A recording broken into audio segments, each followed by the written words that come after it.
Hello, good evening and welcome to News at 10, live from the News Hub at Adesawe Kanda in Accra. You can also catch us live on your DSTV channel 279 and follow our live stream on Facebook and on 3news.com. Let's start with a summary of the day's top stories.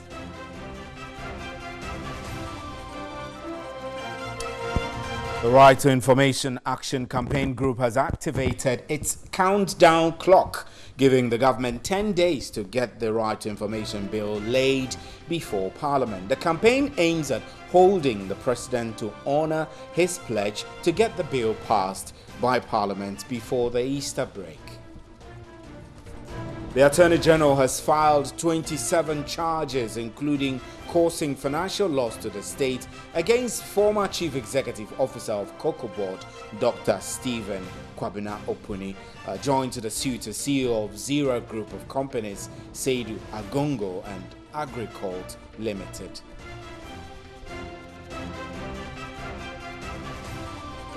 The Electricity Company of Ghana says it will only implement the 17.5% reduction announced by the Public Utilities Regulatory Commission, PURC, at the end of this month instead of the 15th as directed by PURC. At a news conference in Accra, the Managing Director, Engineer Boachi Apia, said ECG has taken this decision due to its billing system, which cannot be adjusted to suit the 15th of March. Consequently, the new tariffs will take effect from the end of March.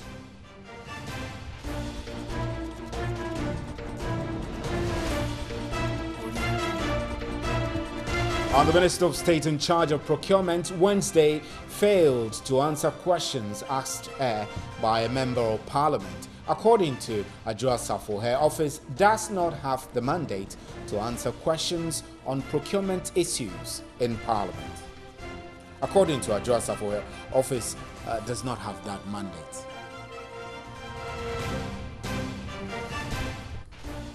Those are our major news highlights. Remember, you can hear us live on 3FM 92.7 and we're streaming also on Facebook and on 3news.com. Up next is a big one.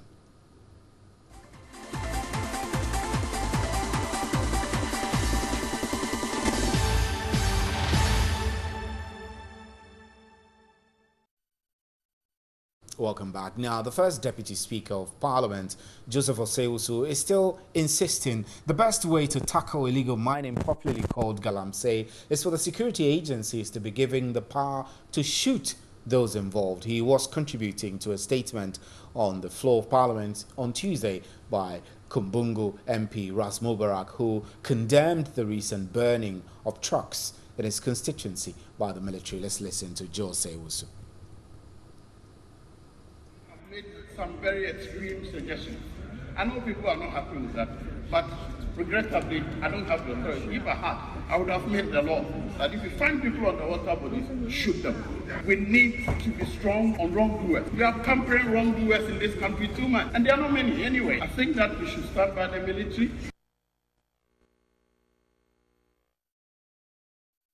Meanwhile, a mining consultant, Seth Clay, has described as unfortunate the comments of the first Deputy Speaker, Joseph Osei-Usu, for the security to shoot and kill recalcitrant illegal miners. According to him, this suggests government has exhausted its ideas in fighting the menace, urging that government seeks expert advice, if possible, to understudy countries that have succeeded in fighting the menace. He spoke with my colleague, Godfred Tanam. It is very infantile, to say the least. The first Deputy Speaker of Parliament is a lawyer by profession. And he's also a member of Parliament for Bekwai. This galamsey menace has been a worry to every Ghanaian that is thinking about the future of this country. But the way out is not to start shooting indiscriminately and killing people in these areas. That would have degenerated into a kind of lawless state.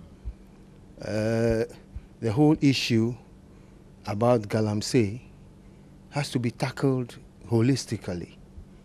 I've always insisted that it is a socio-economic problem. it is not just an issue of environmental degradation, because people's livelihoods and other things depend on it. And therefore, if we are looking at a solution to the problem, we have to look at a model where we look at the whole generality of the issue and tackle it from the root. Pulling guns and start shooting people is definitely not the solution. And the first deputy speaker should be ashamed of himself. If it was in a civilized society, two things would have been happening by now. He himself would have tendered in his resignation, and if he doesn't do that, his constituents should have by this time collected signatures and asked Parliament to withdraw him because they don't think he is fit to represent them in the August House. It should end if it's done innovatively. Unfortunately, the government is not, on top of the situation, and I don't know why. Because there are experts in this country that we can draw on their experience to resolve some of these things. Maybe they don't have such expertise, maybe in the governing party, but if they look elsewhere, trust me, there are people that can really bring an end to this. You're still watching and listening to News at 10. We have more news for you. Please stay.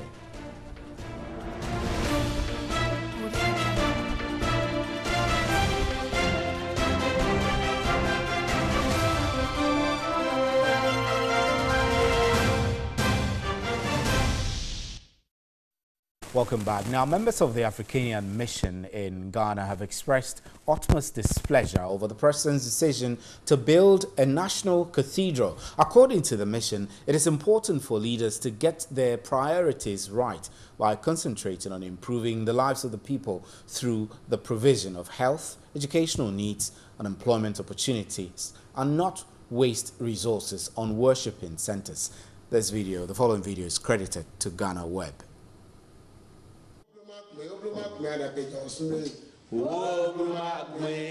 About last year, we heard our president talking about cutting sword for the building of a national cathedral. We thought it's just a joke, one of those things, so we didn't take it serious. Till recently, we hear in March on the Independence Day that yes, they are ready with the plan to go ahead and build the national cathedral. National cathedral. Don't we all know that Christianity is one of the weapons white people used to fight our ancestors and conquered them until now? So, if we must go back to pick the very weapon that they use against us, will it benefit us? And another point is that, is National Cathedral the biggest problem for Ghana?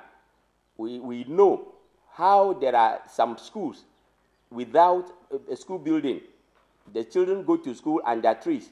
They sit on blocks. There is no bench for them to sit upon. So should we use that money for building a national cathedral? Now, after building national cathedral, will the government build a national shrine for the traditional believers also? If we are moving like this, when shall we solve our problems? Our youth have no work to do. And now we are going to use money to buy national cathedral. So every Sunday, people through there could make noise that we are worshiping God. You know what is going on in Ghana here today? Noise from every corner. In the market, on the pavement, you see speakers, these evangelists making noise everywhere. But still, where we are, that's the place where we are. So we are here today to raise our objection against the building of that national cathedral. We are asking all meaning Ghanaians and Africans, those who love humanity, to come to condemn this national cathedral business so that we think about better things. Under the cover of Christianity, so many atrocities were committed against Africans. The deterioration of our cultural values today can be blamed on Christianity. Our educational system is also used to indoctrinate our children in schools. Africanian Mission thinks it is a big shame if after independence, African governments are still busily promoting colonial values which were weapons the colonial masters used against us. Our independence is meaningless and incomplete if it does not cover religious independence. We are totally not happy with the current Minister for Chieftaincy and Religious Affairs for his first flagship project of organizing and funding so-called Ghanaian Christians to Israel. Meanwhile, we are faced with a lot of chieftaincy disputes. Chieftaincy institutions, when handled well, can catalyze the development agenda of Ghana and government, and not the current way politicians have reduced chiefs to just decorative materials at state functions. What God needs from us is not a physical building to honor him, but a simple lifestyle changes and renaissance from our mind and thought, so that shrines could be built in our heart. For God does not reside in filth. Let's move on to some other stories. The Supreme Court has dismissed an application for judicial review filed by Standard Bank Offshore Company against the National Investment Bank, NIB. According to the Apex Court, the application failed to meet requirements set for review. A 7-member panel presided over by Chief Justice Sophia Kufu, with Justices William Atugba, Julius Ansa, Sophia Adinuna, Jones Doche, K. Enin Yeboah, and A.A. Benin assisting, sat on the case. Justice Jones Doche, who delivered the judgment, emphasized the option for review should not be an avenue for the satisfied litigant to re-argue their case. The Supreme Court was of the view the application failed to establish a case of miscarriage of justice, and the ordinary bench did not misapply the facts. The only condition met was filling the application within the 1-month period stipulated by law. The Apex Court dismissed the application on the basis that it lacked merit. The review was praying the Supreme Court to set aside its decision to dismiss a $60 million judgment debt entered against NIB. A commercial division of the Accra High Court in February 2013 ordered NIB to pay the money to Standard Bank Offshore Company, and the decision was upheld by the Court of Appeal in October 2013 following an appeal from NIB. Not satisfied with the court's ruling, NIB took the matter to the Supreme Court, asking it to quash the decisions of the 2 lower courts. The managing director of the National Investment Bank, John Kwekwe Samoa, has admitted that the legal battle between NIB and Standard Bank Offshore Company has adversely affected the bank over the past 8 years. He has, however, expressed optimism the judgment would increase the confidence of customers in the bank. This follows the Supreme Court's dismissal of an application by judicial review filed against NIB by Standard Bank Offshore Company. This is a landmark case that has really affected the bank in the past. We are very hopeful that with this case behind us, all our stakeholders must now be very confident in the leadership of the bank, and we now set to move to our next phase of our growth. And the Attorney General has filed 27 charges, including causing financial loss to the state, against former Chief Executive Officer of Cocoa Board, Dr. Stephen Kwabena Opuni. Joined to the suit as CEO of Zira Group of Companies, Seidu Agongo, and Agricult Ghana Limited. The 3 are alleged to have played various roles in a fraudulent contract worth some 43,120,000 Ghana cedis. The contract was effected between the periods of 2013 to 2016. The defendants are expected to make their first appearance in court on March 23. In all, the defendant will be answering 27 charges, including abetment of crime, defrauding by false pretense, conspiracy to commit crime, and willfully causing financial loss to the state. According to the suit, CEO of Zira Group of Companies, Seidu Agongo, and Agricult Limited falsely obtained the amount between 2013 and November 2014 by representing Cocoa Board to supply Lithovit Fuller fertilizer from Germany for application by farmers on cocoa farms for the 2013-2014 season. The suit further indicates that Dr. Stephen Kwabena Opuni, between November 2014 and November 2015 in Accra in the Greater Accra region, abetted Seydou Agongo and Agricult Ghana Limited to defraud Ghana Cocoa Board of the sum of 75,289,314.72 pesos. Dr. Stephen Kwabena Opuni on the 10th of October 2014 in Accra is said to have allowed himself as CEO of Cocoa Board to be influenced with an amount of 25,000 Ghana cedis from Seydou Agongo.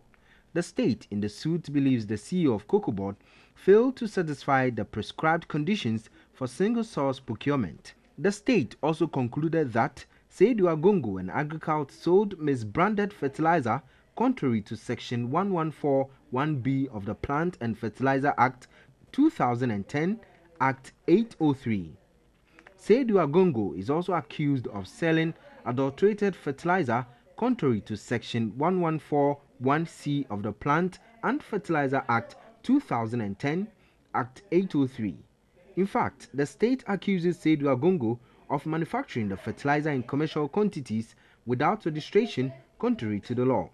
Dr. Stephen Opuni, since being relieved of his post in January 2017, has been under investigations by the Economic and Organized Crime Office (YOCO), which also had his assets, including bank account, frozen in February last year.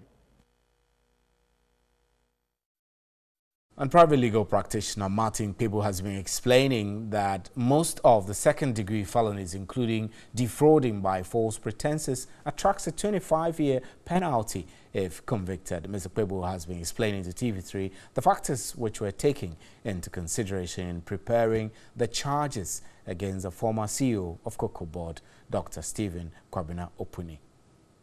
You would have the abetment. Also speaking, the abetment means that you're helping somebody to commit an offense.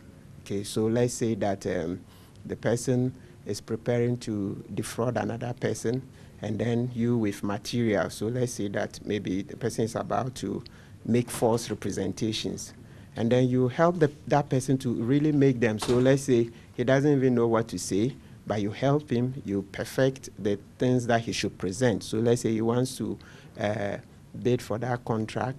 He doesn't have the things, yet you would tell him that, yes, I could help you do this, knowing very well that at the end of the day, you want to commit an offense, but not to do genuine business. The examples abound. So in short, we would say that it means that the prosecution, in its estimation, I haven't seen, so it means that we can only credit them for now. We will presume that they know what they're doing, and that from the evidence they have checked, they have sufficient evidence to mount such charges. Okay. Most of the charges are second-degree felonies. What are the consequences? What goes with them? Good. When you say second degree, it's a broad category, very broad, yes. So basically, for a lot of the second-degree felonies, it comes up to 25 years. Okay? But let's be specific.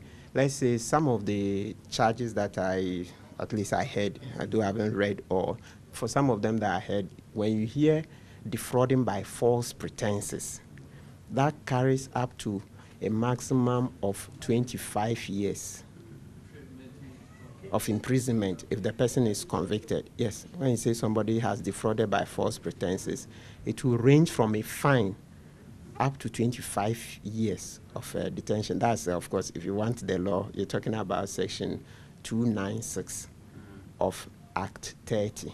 If you say abetting somebody to defraud by false pretenses, those ones also carry the same sentence as if the crime had been committed. So if the person is abetting the offense, usually in the law, he'll be punished as if he also committed it.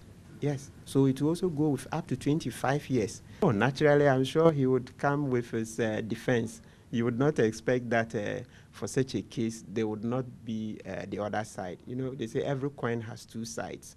So I think that's why it's meant to be a fair trial. So. And the Right to Information Action Campaign Group has activated its countdown clock, giving the government 10 days to get the Right of Information Bill laid before Parliament. The campaign aims at holding the President to honour his pledge to get the bill passed before the Easter break. dear President, dear Parliament, dear Speaker of Parliament, dear minority and majority leaders in Parliament, please 10 days lay the right to information bill. If you cannot lay it, give the nation a reason why. We don't believe you have a reason. So if you don't lay it, it means you just don't want to lay it. The reason why you don't want to lay it is because you want to hide information. The reason why you want to hide information is because you want to defend and protect corrupt people. And that is because you are nation wreckers. If you are not, lay the RTI bill. The Right to Information Campaign Action Group argues the bill is long overdue, so they will pressure government to ensure its passage through the House. We have activated a countdown clock. The President's Independence Day statement on RTI said the bill would be laid and passed before Parliament rises for its meeting. Parliament is due to go on recess before the end of this month. At the minimum, we expect the bill to be laid in Parliament before it goes on recess. The campaign will also institute an RTI Hall of Shame and Fame where government agencies will be inducted based on how they facilitate access to information for citizens.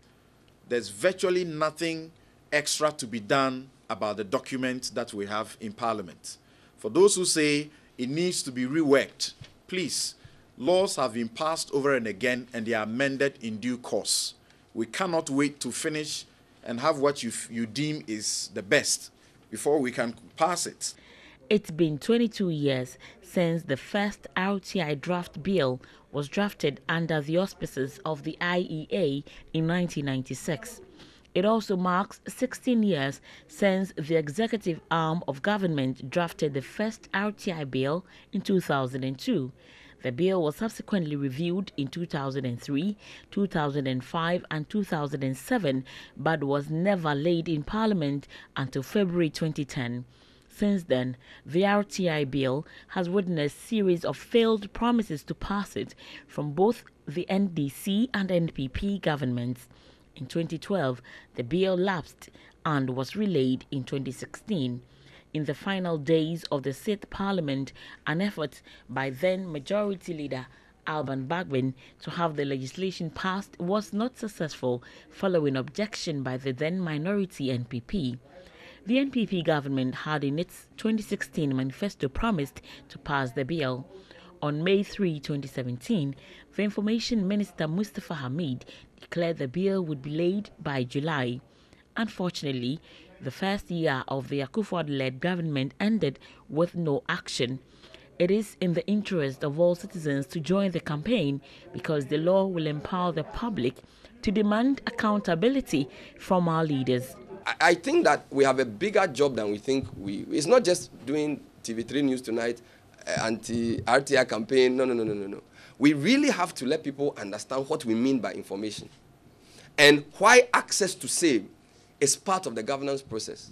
The Right to Information legislation will regulate access to information held by government and public sector officers. And that's how we wrap up with news at 10. Thank you very much for staying. On behalf of the crew, good night. There's more news at 3news.com.